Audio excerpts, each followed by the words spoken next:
Thank you, Holly, for joining us today. 10 years of SFF is quite a milestone. When was your first SFF?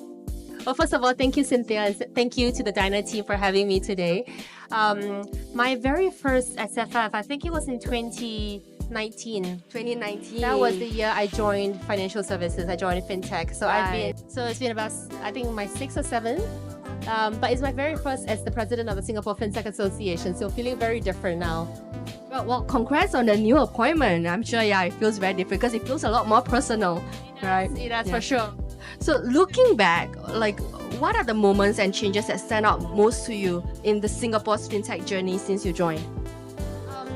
So because in my day job, I work in a payments company, so I'm a little bit biased when I think about the milestones of Singapore FinTech. I mean, we've come a very long way since 2015, a decade of growth, a decade of innovation. But specifically for the payments sector, I think the milestone is really when the Payment Services Act came into effect. And that was, I think, January 2020. I still remember this very well because it impacted every single payment company operating in Singapore. If you didn't have a license before, then you are exempted for 1 year, following which you will need to have a license in order to continue your operations. So that was a very big change for everyone who was already operating. But I think it's extremely important and meaningful because for the very first time, it unified all of the fragmented license frameworks into one single Payment Services Act, providing a lot of clarity in terms of all the activities that will fall underneath. I think there's 7 or so, including digital payment tokens, which I think is actually very forward-looking. We are probably one of the very first regulators in the world to have such clear regulations when it comes to the issuance and the use of digital payment tokens. So I think that really helped to set the foundation and the framework for payments in Singapore to grow. And since then, of course, we've had so many more MPIs being awarded to payment companies, both local and global. Thanks a lot for sharing that. And speaking of a regulator, I understand that SFA is a spun out of MAS and been kind of supporting a lot of the activities that SFA is initiating. And actually, it is very interesting, even when SFA was actually formed perhaps like more than 10 years ago, right? 10 years ago, because 10-year anniversary. Is at that time, I think it's very unlike a regulator to be so forward-thinking that they are actually supportive of initiating and innovation for, let's say, the entire ecosystem. So could you tell us more, given your recent appointment as the president of SFA, what should we be looking out for for SFA, from SFA? So I wouldn't say that we're a spin-off from MAS, but we definitely were founded with the blessing of the regulator. And I think it really is very much aligned to the approach that the government and the regulator takes, which is a very much ecosystem kind of collaborative, community-based approach. So 2015 was a very meaningful and monumental year for FinTech. That was when we had our the establishment of the FinTech Innovation Group at MAS, the appointment of the very first Chief FinTech Officer, SOP, the launch of the very first SFF, and the birth of SFA. So SFA was founded by industry veterans. They were, FinTech operators themselves with the blessing of the regulator. And since then, we've stayed very, very close in terms of the strategy, in terms of the alignment, to ensure that even as we foster growth and innovation, it is very much aligned with national strategy and interests. So looking ahead for the next 10 years, as MAS forms its next 10-year strategy, I think they've already had 10 years of payment strategy. Now they're looking ahead to the next 10 years. We are also very much aligned in supporting that. I think the first 10 years laid the foundation very well. We have all now the players in the ecosystem in place. We have MAS, SFA, we have GFTN. So thanks to GFTN for this amazing festival. We don't even talk about things like APIs, right, for example, or like payment frameworks, because that's the foundation. Now we're going into the next decade of growth where we're talking about new technology taking place. So in this edition of SFF, we're talking a lot about AI, tokenization, the convergence of TradFi, DeFi. I think that will really shape the future of finance, and SFA is very much aligned towards that. So we do a lot of advocacy work, bridging the gap between regulators and industry, We also do a lot of industry education, workshops, panel discussions. We're bringing the industry experts from our member companies like yourselves to help to level up the understanding of these new technology areas for our members. Just to kind of let you guys know, Dyna.AI is also a member, a very lucky member of SFA, and we have been very fortunate to get a lot of support and also help from SFA. In addition to kind of, I think, being involved in some of the industry events, I do remember that because a lot of times in Singapore, while the market here is very mature because the regulator here is very advanced, but it's a small market, we all know that. Right, so I think SFA also took the lead in bringing delegations, of startups from Singapore to other countries. So we were very happy to have joined the delegation that was, I think, in Indonesia and also Thailand this year actually. Yeah. I hope you found that useful. Yeah, very, very useful because I think it, as a young startup, because Dyna has been founded less than 2 years ago, it immediately brings some credibility because we are not going in and meeting with all these FIs, completely independent, but being associated with a association, regulator that they highly respect. Yeah. I think that's what we also recognize and realize through years of running mission trips for our members, which is the Singapore Inc. That brand is very strong. And together, when we go to new markets, it really helps to open doors when whether it's a foreign regulator or a foreign bank, they know that it's a company that's set up in Singapore, that's doing very well and successful in Singapore. So earlier talk about the looking forward, right, in terms of the new, I think, innovation. You mentioned about AI, digital tokenization. Could you tell us a little bit more, are you guys doing anything in AI? And if you could share a little bit more. Yes, so AI is all the hype. I think for 2015, it's the year where everybody wants to be associated with AI in some form or another.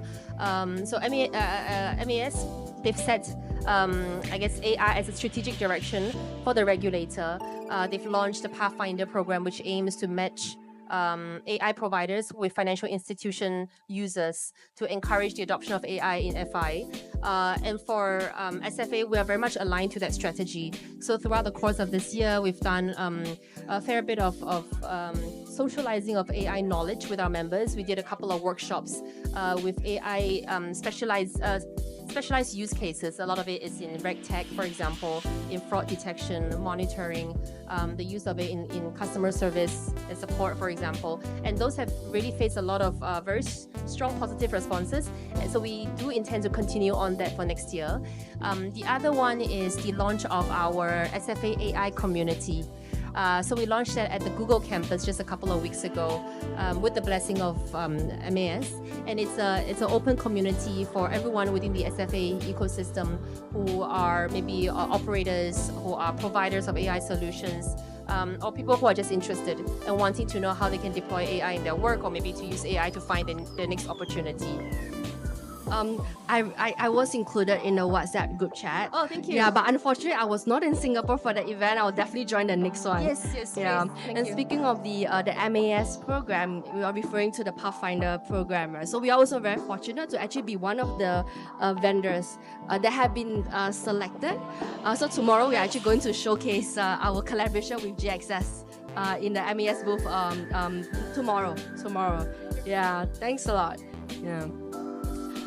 And so in our conversation, we already mentioned MAS, SFA, the startups, the FI. So this is one big ecosystem, right? And I think it is very unique in Singapore, like the SFF. I was here for the first SFF. I don't even think it was in Expo. I can't remember. It's been so long ago. Kind of revealed my age. It gets bigger every year. It gets like pretty overwhelming, but it is a lot of, like, say, high energy, right? What makes you think what makes the ecosystem work so well, in your opinion? I think we are very blessed in that we are a very small country. So definitely in a small country, a lot of things are easier, right? I mean, we're closer to each other. SFA is walking distance from MAS office. A lot of our members are all around the CBD Raffles area. So being small definitely helps. The other is the fact that I think the Singapore way to approach innovation is always a community-based ecosystem approach. So when we think about, say, rolling out or supporting a new industry, we don't think about it in silos. We think about what are the enablers that's needed. So when MES wants to double down on fintech innovation, we also speak with IHLs, the universities and the polytechnics to ensure that these training institutes, they're also training our young in the necessary skills that enable them to join or find good jobs within fintech. They're also talking to all the associations, for example. So Singapore FinTech Association is one of them, but similarly also like the Singapore Business Federation, as well as like the Workforce Development Agency, NTUC, all of these government-associated or agencies and organizations coming together to support, to really see through the success of identified industries. And I think that mentality, applied not just in fintech, but across the board, across all the industries in Singapore, is what, shamelessly will say, that makes us successful. Thanks for sharing that. And now that as a president of SFA, you are part of the, I think, drivers that's really driving this forward. I think there's been a lot of good work that's been done to nurture and build this ecosystem. What do you think we could do even better moving forward?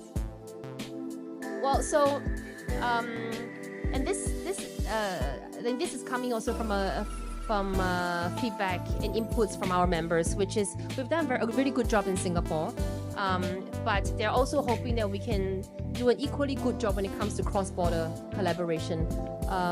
Singapore sits in the heart of ASEAN, which has tremendous potential. I mean, we are, even though we have 11 states, but together we have a population of about 700 million, making us, I think, maybe the third largest market outside of India and China. But because we're 11 different countries, each with its own jurisdictions, payment rails, payment regulations, data localization requirements, it is actually very difficult for Singapore companies to expand to any one of them. The ideal situation would of course be, like, say, for like the EU and there's passporting, but unfortunately that's not the case. So whether you're here in Singapore or you're somewhere else, it's equally difficult to enter. And I think that's something that the government definitely recognizes. SFA also recognizes from feedback on the ground. In fact, we also launched a data connectivity report last week called Data Without Borders. And it really looks into the challenges of cross-border data transfer restrictions and how that's affecting our company's ability to expand into all these Southeast Asia markets. So I think that's something definitely that it needs to be a government-led approach in close collaboration with industry partners, associations, to see how we can unlock some of these commonalities, maybe through shared standards, maybe through an economic framework that limits unnecessary requirements or unnecessary localization to help, to foster the cross-border of not just money, funds, but also the cross-border movement of data. Oh, interesting. I'll definitely download the report and give it a read. Speaking of cross data, this reminded me earlier this year I was in Bangkok for another event, and I haven't been to Bangkok in some time, and I was pleasantly surprised that now PayNow can also be accepted. In Bangkok, so we can just use our PayNow to scan the QR code. So that's like amazing.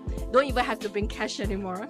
Yes, indeed. So I think when we talk about meaningful unlocking of these cross-border challenges, these cross-border linkages definitely is top on the list, right? This PayNow, PromptPay, PayNow, Do It Now, these bilateral RTP linkages has brought in real tangible value for consumers. So of course the next step is how do we also bring that value to B2B payments as well. And a lot of that is happening at the infrastructure level. So beyond that kind of linkages, are there other things that we can also do to unlock synergies? Interesting. Do you know how long it took to get this cross-border payment PayNow from I don't know, but I feel like I've heard it being spoken about for like a decade. It's a very long time coming. Definitely a lot of work behind. Good that they managed to get it done, and it's very useful. earlier you mentioned about, Singapore, the heart of Southeast Asia. Actually, in this block, we have 700 million people. And a lot of the theme, I think, for Southeast Asia, it has been financial inclusion, right? Now with AI as a new technology, how would you see, AI actually helping to push Singapore's, let's say, broader agenda in helping to increase and improve financial inclusion in this region? So I think AI is additive, meaning that it makes every one of us more productive, more efficient, better at what we do. We can do more with less. And so that also has allowed us to lower the cost of providing financial services. And that's something that I think a lot of the fintechs are trying to solve for. So in my day job, I work at SFA, which is a B2B payments company that offers, that passes on a lot of the savings of cross-border payments, doing FX, passing on these savings to SMEs who otherwise not be able to access that from the traditional bank. And we are able to do that because we deploy a lot of technology, including AI for customer onboarding, for risk detection, for fraud monitoring, that allows us to pass on these cost savings. So I'm sure a lot of fintechs similarly who are tech first and now AI first in how they're thinking about customer support, ops management, product development, are then able to also bring these solutions that are comprehensive, integrated, and easily accessible for maybe the underbanked or the unbanked. Yeah, and at Dyna.AI, we also would like to kind of like work with a lot of this, like say fintechs and financial institutions, to use our AI solutions to help them scale. Like what you said, do more with less and cheaper. Before we close, right? Now that you are the president of SFA, you have seen a lot of fintech founders, companies in this region. What advice would you give to the next generation of fintech founders and innovators? Top of mind would be AI first when building a company. So yesterday I was at a founders roundtable, and around the room, the founders were also reflecting on their entrepreneurship journey. And they said, if I started, a lot of their companies are around for maybe 5 years, 7, 8 years. And they said, if I were to start my company today, I will cut my headcount by 70%. I don't need that many people because I can do the same things that I did 5 years ago that I did with 100 people. I can do it with 20 people, 30 people. So I think for the new generation of founders, entrepreneurs, be AI first, because it can really unlock tremendous opportunities. And we're waiting for their very first one-person billion-dollar company with the help of AI. Thank you, and that's great advice. Thank you. Thanks for having me. Thanks, Holly.